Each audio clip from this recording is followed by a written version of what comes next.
Hi everyone, and welcome back to ADA Network State, the best place to find out all the latest happening across the Cardano ecosystem and the wider crypto space.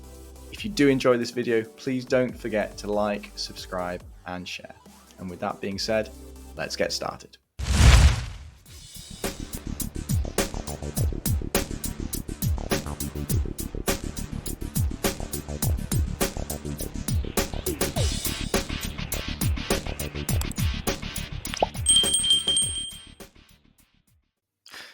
Welcome back once again to today's video. We're diving into a range of topics, starting with a macroeconomics update.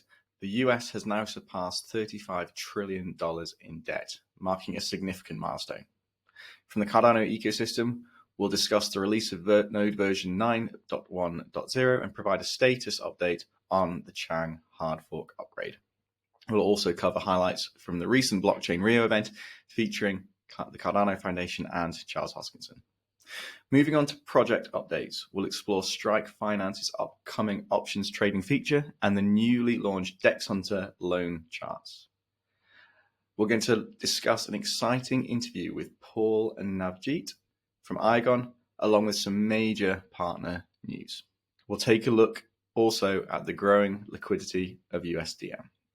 Finally, across the broader crypto ecosystem, we'll review the latest from the Bitcoin 2024 conference, the US government's transfer of 29,000 Bitcoin to a new address, a letter from 27 Democrats urging the DNC to abandon its anti-crypto stance, and we'll wrap things up with a revealing video about the shady dealings behind the scenes at Solana. Now let's get started. First up, the US national debt. This website here is usdebtclock.org, and it's an absolutely fascinating site. The more you look at these numbers, the more you just get drawn into all the detail here. I'm just going to focus our attention on the top left. The national debt has surpassed $35 trillion. It wasn't so long ago that it just got past 34 trillion, and not long before that, 33 trillion.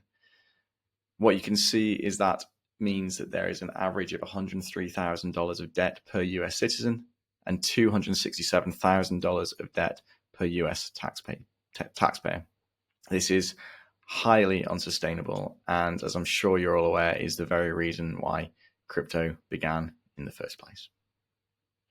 Straight into pooltool.io, where we can review the status of the node upgrades for Chang hard fork. Over the last week, Intersect released version 9.1.0. Now, this is the final version required to complete the Chang hard fork upgrade. And if we just take a look here, what you can see is that 38% of SPOs have upgraded to version 9.1. And by block production for the epoch so far, we're at 20% of blocks being produced via nodes running version 9.1. When that gets to 70%, we can begin to instigate the Chang hard fork event. So this should come pretty soon. And a quick update from Blockchain.Rio. So there was a crypto conference in Rio de Janeiro. The Cardano Foundation attended and had a few announcements in relation to their ongoing partnership with Petrobras. So I think from what I'm reading here, it appears to be an education, sort of a blockchain academy, exclusively for the employees of Petrobras, along with some NFT launches and so forth. In addition to this, there was a Charles Hoskinson speech, a keynote, which is very interesting. It's just a walkthrough, I guess, the history of where we've been, where the crypto came from up to the present day. So worth a listen if you've got the time.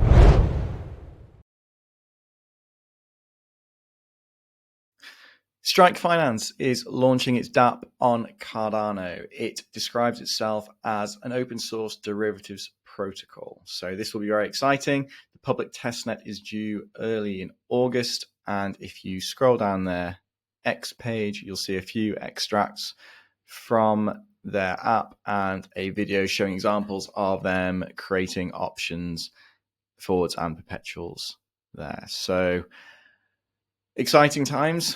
Looking forward to this one going live. On to DexHunter and their loan chart feature that is new to their application.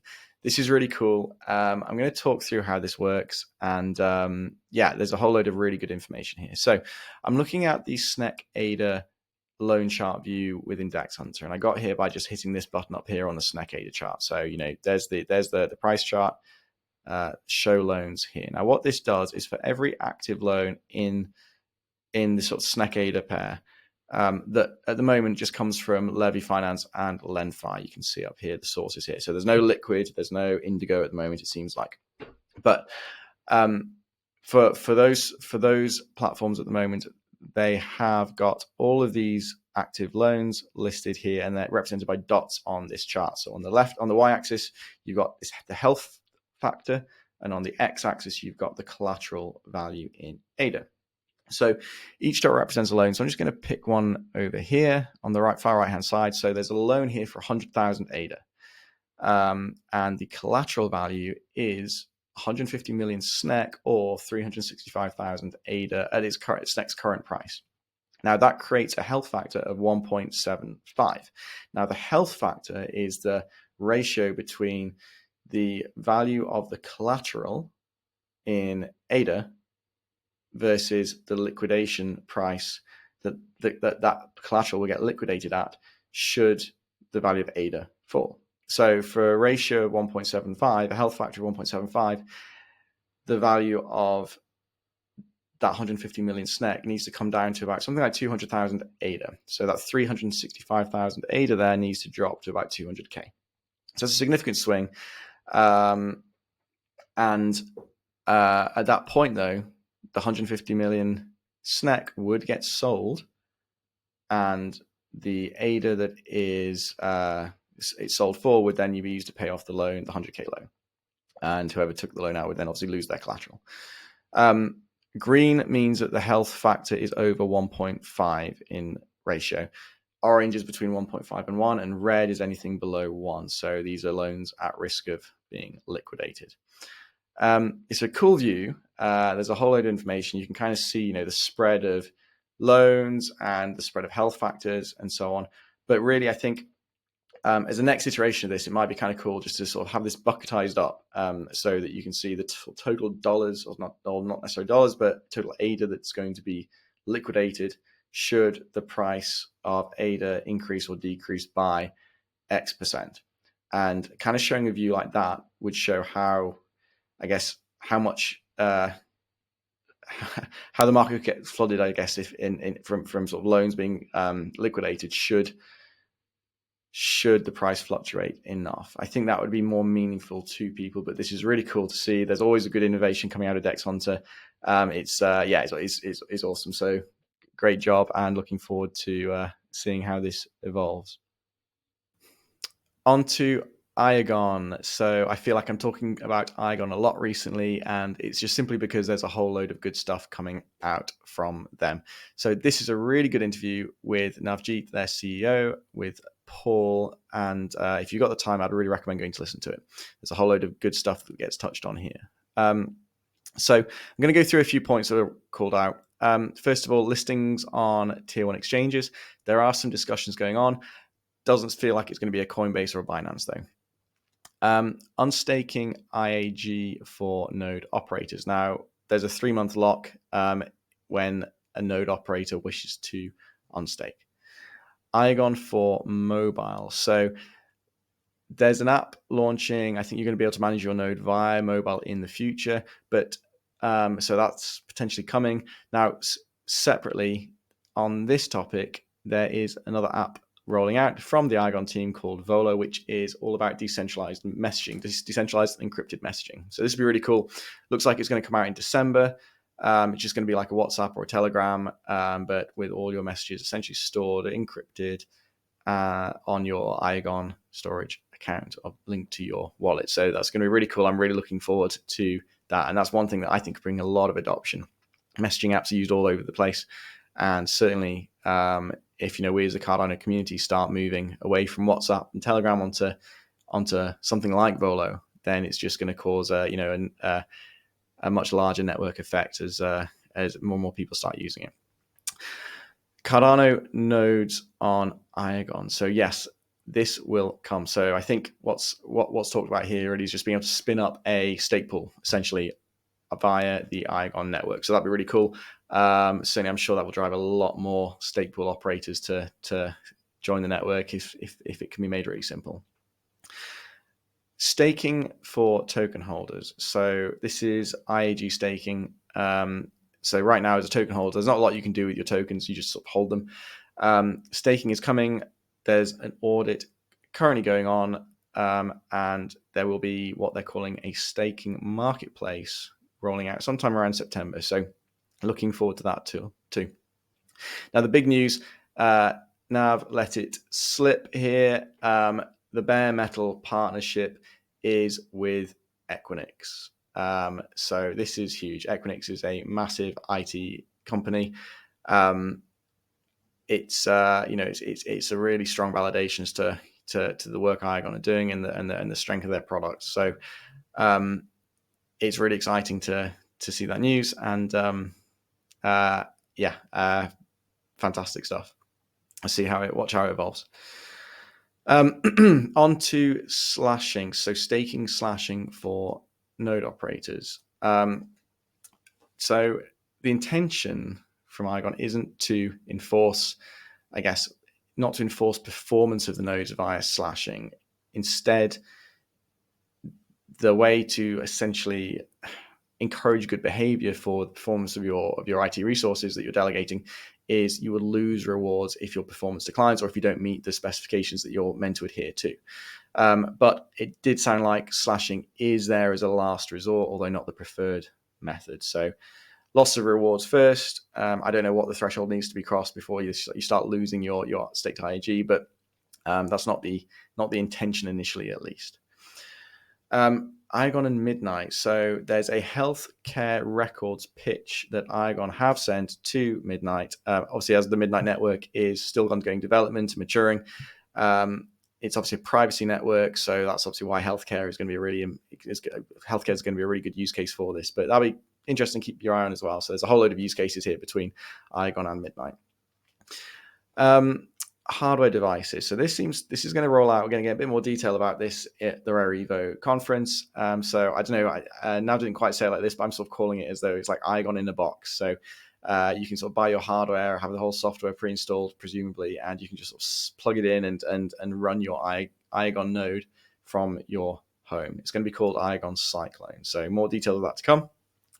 And finally, another app that is going to roll out at Rare Evo is called Click. So this is your contact information app, your business card, essentially your digital business card, swapping contact information made really manageable. So I think this is a separate company, but it's all powered by Iagon with all of your contact details stored on your Iagon cloud. So huge update, really good video, especially that Equinix announcement. That is enormous. And a quick update on the liquidity of USDM. There is now $5.89 million worth of USDM on the Cardano blockchain. That keeps on getting more and more every week.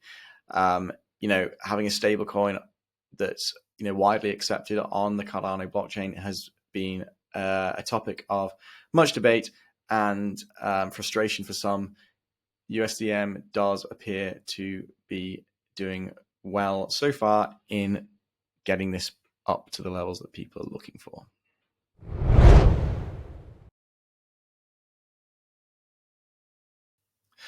On to the wider crypto ecosystem news, and we have a whole load of stuff to discuss from the Bitcoin 2024 conference. Some of it I'll go through quick, some I will dwell on a little bit more. First up, Jersey City is in the process of allocating its pension fund to buy Bitcoin ETFs. So this is great. I think we'll see a lot more of this kind of stuff happening, whether it's different states, different departments within states, different countries and departments within other countries. I think this is starting to get that snowball effect, I hope, and the game theory in motion for a lot of this stuff. So good news. Next, a particular call out on RFK. He actually said he was going to sign 4 executive orders, and we'll go through these in detail actually. But first, this one is the most important one, and this is the executive order to buy 550 Bitcoin per day to build a reserve of 4 million Bitcoin. Now, that equates to roughly 19-20% of the total Bitcoin supply of the 21 million. And that is where this logic comes from. So RFK says that the US owns about 19-20% of the total supply of gold in the world. He wants to make Bitcoin equitable to that, and that's a really sensible policy. On to his other pledges that get called out here. So first one we discussed, the executive order to purchase the 550 Bitcoin per day. Number 2, I will sign an executive order directing the Department of Justice and the US Marshals to transfer the approximately 200,000 Bitcoin held by the US government to the US Treasury, where it will be held as a strategic asset. So great news on that. More on that in a little bit, because we've had an interesting development following this statement and various statements regarding this Bitcoin following the conference. Number 3, I will sign also an executive order directing the IRS to issue public guidelines that all transactions between Bitcoin and the US dollar are unreportable transactions and by extension not taxable. So this is great. So this is essentially making Bitcoin a currency. Now he only calls out Bitcoin here, but that means that, you know, buying and selling Bitcoin or trade or exchanging it essentially for dollars is now a non-taxable event, which is really going to be awesome. And number 4, I will also sign an executive order directing the IRS to treat Bitcoin as an eligible asset for 1031 exchange into real property. So what this means is that you essentially don't have to pay capital gains tax when you trade it for a like asset or a similar asset. So trading, it differs from number 3 in that, I guess, the definition of whatever a like asset is. So if you trade Bitcoin for something that's not a dollar and you trade it for ADA, let's say, and ADA is considered, as it should be, a similar asset, then there would be no taxes to be paid, no capital gains taxes to be paid on that. So I think there's probably a bit more detail between 3 and 4, but you know, and I'm certainly no expert on US tax law for sure, but that was the bit of research I could do and figured out there. So it's all good stuff, all good signs.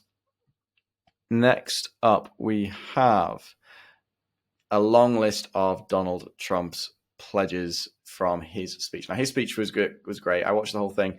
There was a very funny moment where he was a little bit taken by surprise about how everyone reacted to statement number 1, which was, I will fire Gary Gensler and appoint a new SEC chairman on day 1. The crowd went wild. It's well worth searching for that clip. I have watched it a lot and I've laughed every single time. He's a funny guy sometimes. Anyway, so number 1, he will fire Gary Gensler and appoint a new SEC chairman. He'll create a US government strategic national Bitcoin stockpile if elected. The US government will keep 100% of the Bitcoin it owns. Bitcoin is going to the moon. These aren't all pledges. These are just statements he made. Never sell your Bitcoin. Bitcoin will one day probably surpass the market cap of gold. I reaffirm my pledge to commute Ross Ulbricht's sentence. There will never be a CBDC while I am president of the United States. Bitcoin and crypto will skyrocket like never before if elected president. Bitcoin is not threatening the dollar. The current US government is threatening the dollar. The United States will be the crypto capital of the planet and the Bitcoin superpower of the world. Bitcoin stands for freedom, sovereignty, and independence from government coercion and control. I pledge to the Bitcoin community that the day I take oath of office, Joe Biden and Kamala Harris's anti-crypto crusade will be over. So there are some really positive statements coming out of here from Trump. And, you know, I mean, you know, what's that phrase?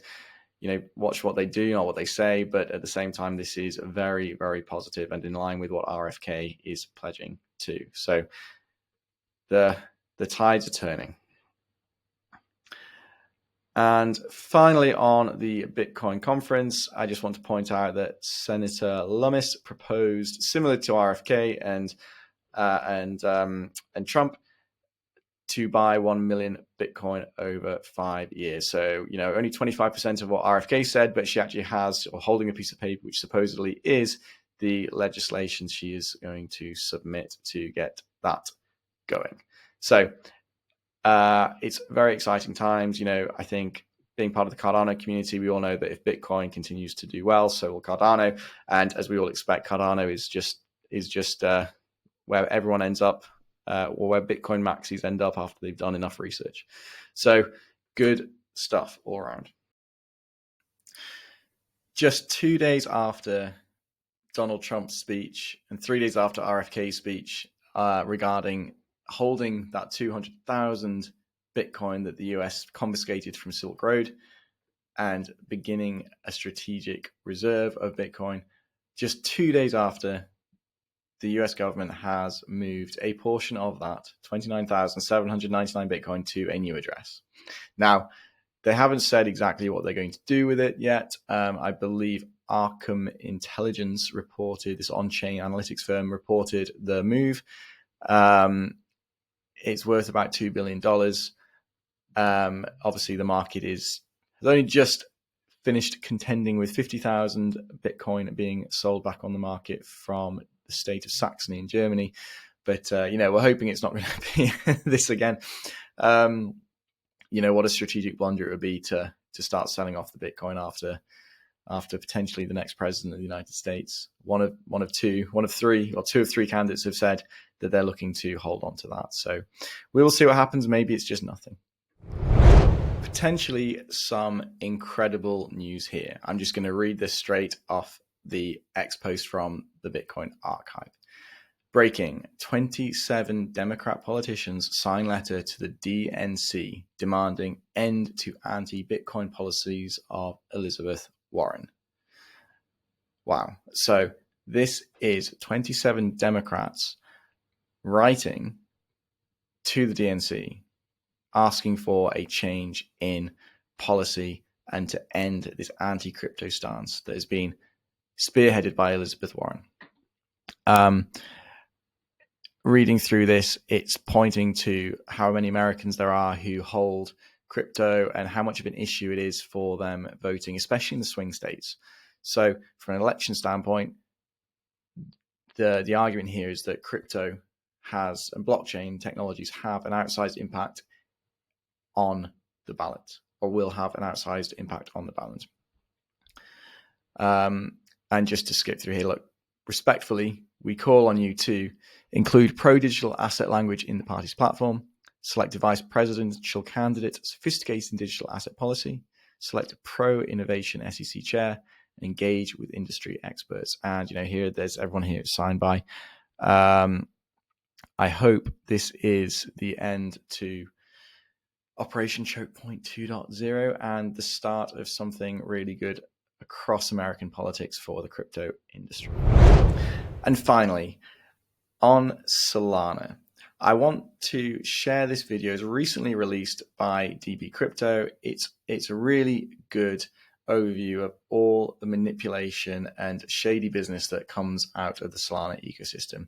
If you're watching this channel, you probably, like me, are on the opposite side of the crypto spectrum. This is why we like Cardano, because we value decentralization and security above all things, with a view to scalability longer term, if not sooner, for Cardano.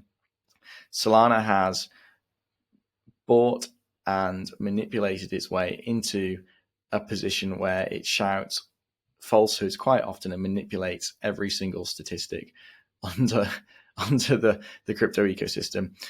This video breaks it down really well, so I'd really recommend watching it. DBCrypo. Thank you once again for tuning into Ada Network State. Please, if you enjoyed this video, don't forget to like, subscribe, and share. Thank you, and see you next time.